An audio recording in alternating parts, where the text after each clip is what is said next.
5 o'clock, the end of the day.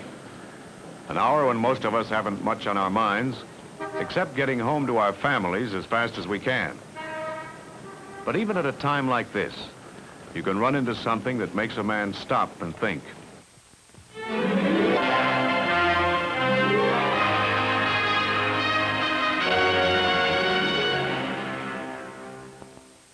Downtown fallout shelter. Capacity, 1,138. Now being stocked with food, water, medical and sanitation kits, radiological monitoring equipment. Everything needed to shelter and sustain the people who work in this building, if a crisis ever comes. To them, this sign spells protection. To me, it spells just another small part of a very big job. I'm Hank Adams, the city's Civil Defense Director. And the thing I keep remembering is the need for protection doesn't stop at 5 p.m. It goes right on when these people go home, to all the houses on the quiet streets, where they spend the rest of their hours. For the fact is, today, we live in a world where danger could strike with a minimum of warning, in less time than it takes the average man to drive home at the end of the day. There's no perfect protection against nuclear attack, of course. If it ever comes, there's no telling whether our town would be hit or spared. And no way of protecting against the destruction of blast and heat. There's not much any shelter can do about that. But one thing we can do something about, and that's radioactive fallout. It could drift on the winds for tens or hundreds of miles. It could strike down a town that hadn't even been touched by direct attack. Without shelter from it, a lot of people could die needlessly. We don't aim to let that happen. We've made a good deal of progress in our community fallout shelter program, a lot more than you might suspect. The National Shelter Survey turned up more than 120 buildings here in town with enough heavy shielding already built in to meet the government standards. But of course, there's still a way to go before we reach our final goal. Protection for every man, woman, and child. Shelter always in range, wherever they might be, day or night, around the clock. We're going to need more shelter space for that, in some places where there's not quite enough of it now. And where are we going to find it? Well, some of it will come through new construction, designed with the need for fallout shelter in mind. Some of it in industrial plants, where management knows that a company's most irreplaceable asset doesn't lie in the machines, but in the experience and the skills of the men who run them. Some will come through improvements made by building owners at their own expense for the protection of their customers and tenants. We're going to have to build added shielding into many of our schools and our hospitals, too, for they'd play a vital role in any emergency that might come. Finally, some of the new shelter space we'll need will have to be found on quiet streets like this, where there's not a fallout shelter sign in sight. Of course, that doesn't mean there's no shelter here. Take this house, for example. Belongs to the Warren family. That's Betsy Warren and one of her boys. The house doesn't look much different from any of its neighbors. It has the usual mortgage and an unfinished attic that will have to wait. It also had an unfinished basement that couldn't. And that makes it a small but vital part of our plan. The plan of protection for everyone, where he works and where he lives. I remember when Fred and Betsy Warren first came to see me last summer. They'd been thinking about the problem of fallout protection, trying to decide just what would be best for their family. For most people, and in most places, the answer probably lies in using the nearest community shelter. But for others, a family shelter may seem the best solution, perhaps because they live too far away from a community shelter, or simply because they want the family together in time of emergency. With the Warrens, it was a little of both. This is the above-ground shelter. It's often constructed in areas where surface water or rock make it impractical to build a shelter underground. Now, these double walls are built of solid concrete blocks. They measure 4 by 8 by 16 inches. When the shelter is finished, each wall will be at least 3 feet thick from here to here. Then this space in between the walls will have to be filled up with gravel or earth. And the roof will be covered by a thick layer of gravel. What about these pipes here? Well, this one is the air intake, and this one is the air exhaust. And inside you'll have a blower to circulate fresh air. Now this one is a pre-shaped metal shelter. It's basically a shell made up of metal sections, and when the shell is finished, it's covered with not less than 3 feet of earth. That provides the mass you'd need. Now this third one is a basement shelter. Now while the construction of the first two probably would require the services of a contractor, you ought to be able to make this one yourselves. Who, me? You know, I don't know the first thing about building. Well, neither did I when I started working on mine, but you've seen it. Worked out fine. You could build this right in the corner of your basement. You already have 2 of the walls. Then all you have to build are these walls and the roof. Yeah, with a little good planning and some advice, maybe I could build it myself. You know, we could put it over in the corner where the baby crib and that other stuff is. Well, sure you could build it. Just try to clear the window. Otherwise, you'd have to fill it up. What about this last one? This one is an underground concrete shelter. It's constructed entirely of poured concrete, reinforced with steel bars. Like the pre-shaped metal one, it would be covered with earth. You'd probably need a contractor to build this one too, Fred. How about the cost of these? Well, that depends. It'll vary depending on the size and the type you want. Say, wait a minute. I think I still have some of the cost estimates that Margaret and I got before we built ours. They ought to give you some help. I gave them my own estimates and booklets showing various low-cost family shelter designs with the plans on how to build them. Fred chose the basement shelter type and figured out the cost of materials. It came to less than $100. The cost of labor, well, it would have been modest enough if he'd called on a contractor.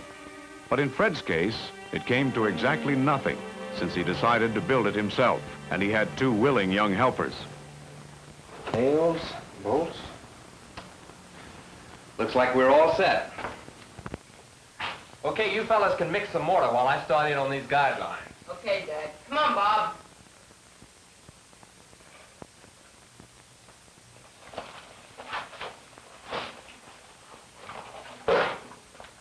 Dad said add the water slowly. Wait, not yet.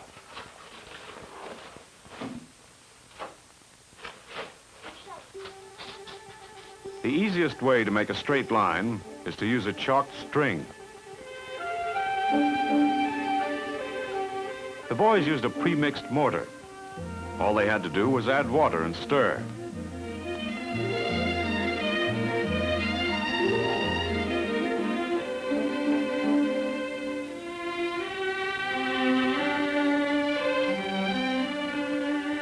After the outline of the shelter walls was drawn, Fred was ready to start laying the first blocks. Okay, thanks. And you fellas can bring in some more blocks while I start spreading this mortar. Okay. Don't drop them on your feet now. Fred started at the right angle corner of the shelter walls.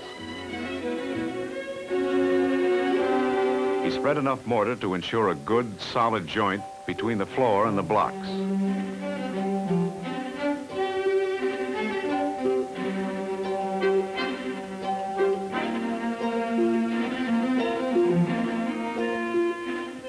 He carefully set the block firmly into place.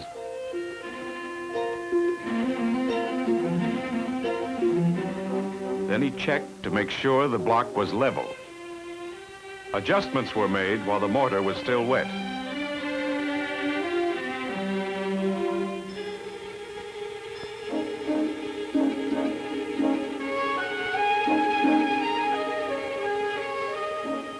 Fred then spread mortar for the second block, which was set at a right angle to the first one.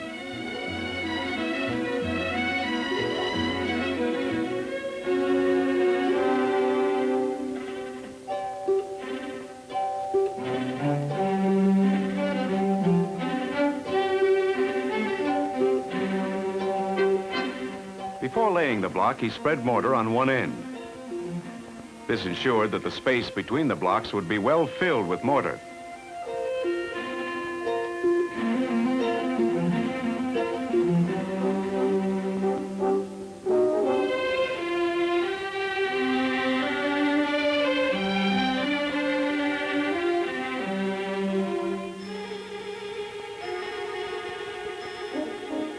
He checked the level again and adjusted the block along both its length and width.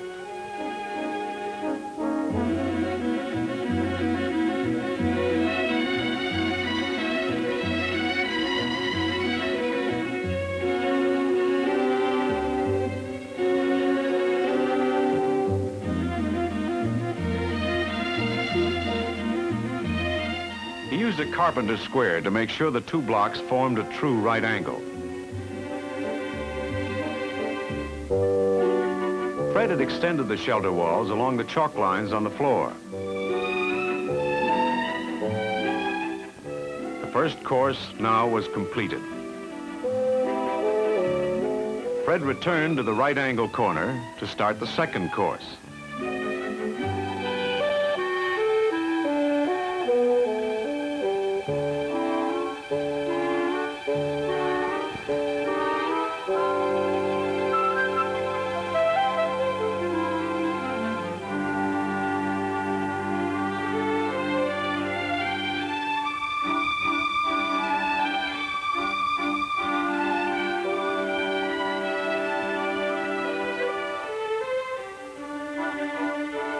He laid the blocks in this course so that each block covered the joint between the blocks below.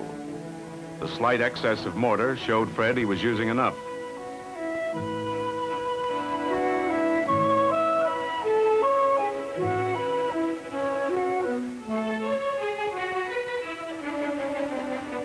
Fred was following good construction techniques, and the walls were rising as planned.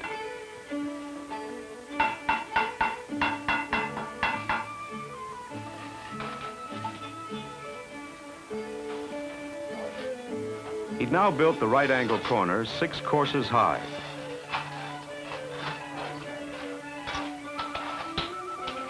Oh, good.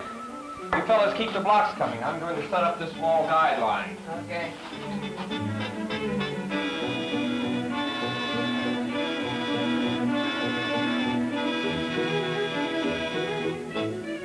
Now, Fred stretched a guideline along the outer face of the shelter wall.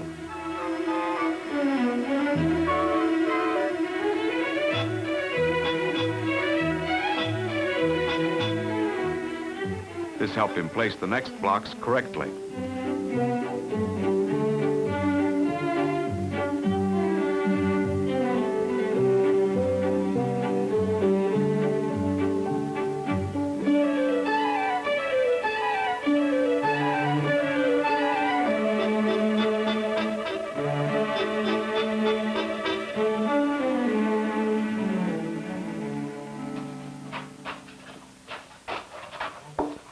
Well, not bad for amateurs, huh?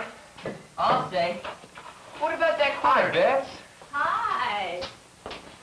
Well, how does it look? Looks great. Well, I think you hard-working men ought to quit now. It's getting late, and you two have school tomorrow. Yeah, you better turn in, fellas. I'll be up in a minute. Aw, gee, Mom, it's early yet, and we got work to do. I know, but tomorrow's another day. Now, come on. Let's go. I'll be up soon. I just want to lay one more block. All right. Good night. Night. Then.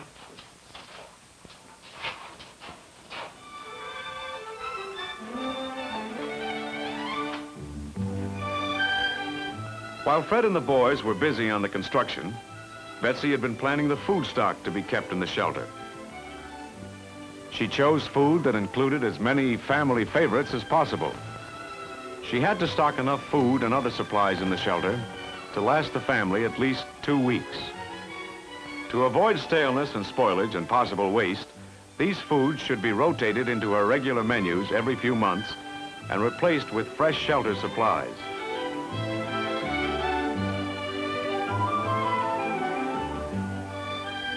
She selected container sizes that would eliminate problems with leftovers.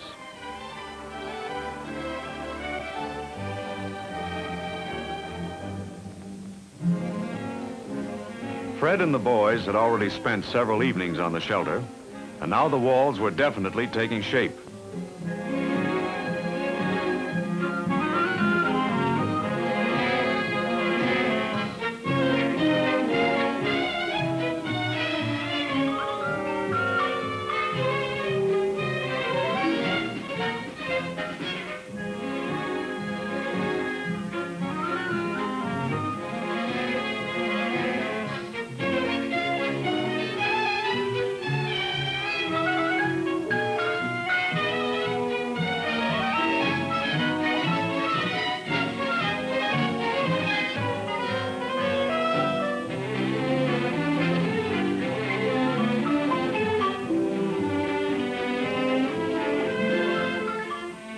Saturday again, and the walls were almost up. The outer walls were ready for the roof structure, but Fred let the mortar between the blocks set for a day before starting on the roof. The first step in constructing the roof was to bolt upright posts to the foundation walls. The posts were weather-treated to prevent rotting due to dampness. Fred used 7-inch bolts with expansion sleeves. Before placing the first joist, Fred used a small block of wood to keep it in place while toe-nailing.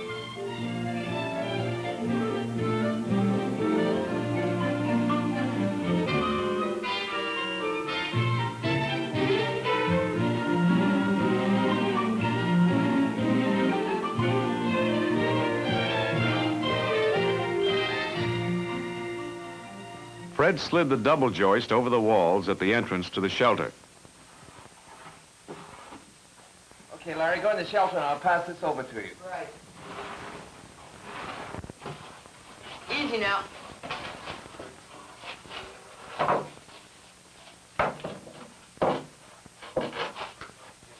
All set. Good. Okay, Larry, let's have that brace. Fred placed a brace between the joists for lateral support.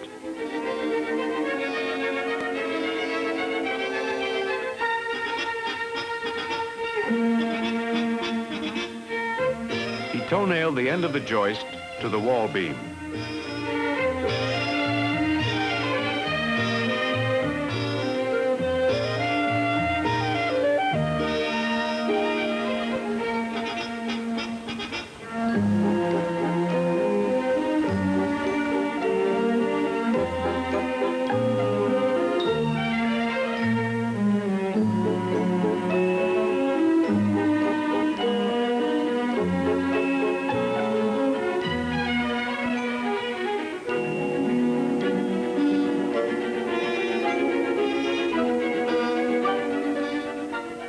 He toe-nailed the wooden brace to the joist to hold the joist securely on edge.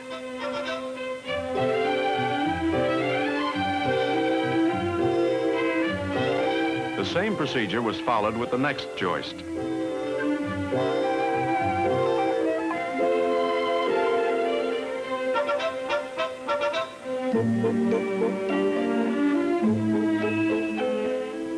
Fred checked the joists to make sure they were all solidly nailed.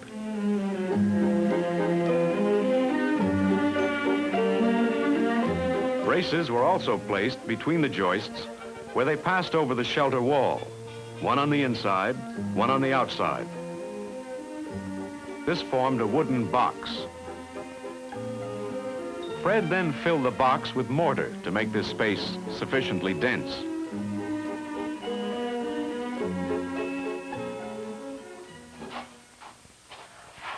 Hey, Dad, we got another board. Oh, good. Let's have it up here. Here it comes. Oh. To lay the roof, Fred slipped roof boards into place and nailed them to the joists.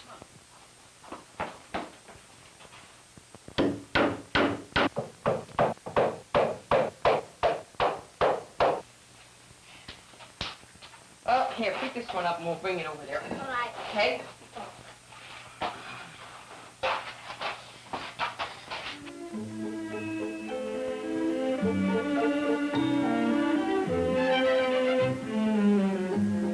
Then he placed blocks on the roof boards. 2 courses of blocks were laid. No mortar was needed to hold them in position.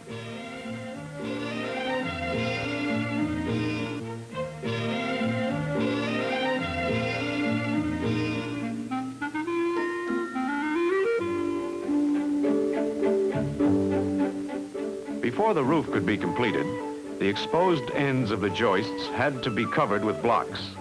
Fred set a block on edge and moved it into place. The hollow space behind the block was then filled with mortar.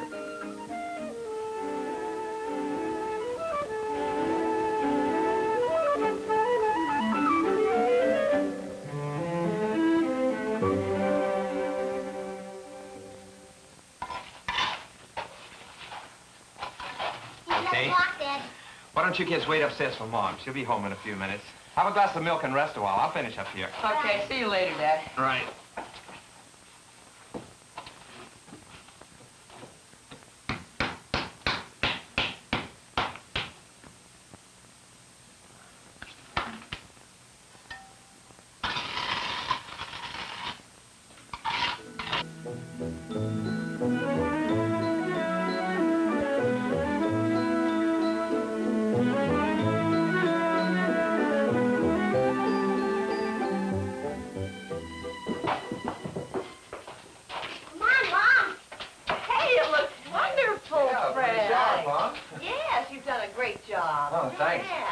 lights up around here. And the beds are going to be here. Yeah, the beds are going to be there, and right. the shelves are going to be right along here. Well, and that'll down be the this best back place wall. for them. Yeah. Betsy stored her food supplies. The Warrens already had put in many of the things they'd need for an emergency. Enough water for 14 days, an emergency first aid kit, enough bedding, a few cooking utensils, emergency tools. Almost everything they'd need to live here if the day ever comes. Hi. Well, looks like you've been busy. Yep, almost finished with the food. Did you pick up the radio? Yep, got it right here. Fred brought down the last few important items. A portable radio and a few extra batteries. A small cooking stove, a flashlight. Well, Hi, Dad. hi there. Where are we going to put them all, Mom? Where did you get all In that? the closet. All right, put them neatly under the bed, and I'll fix it later. Go on.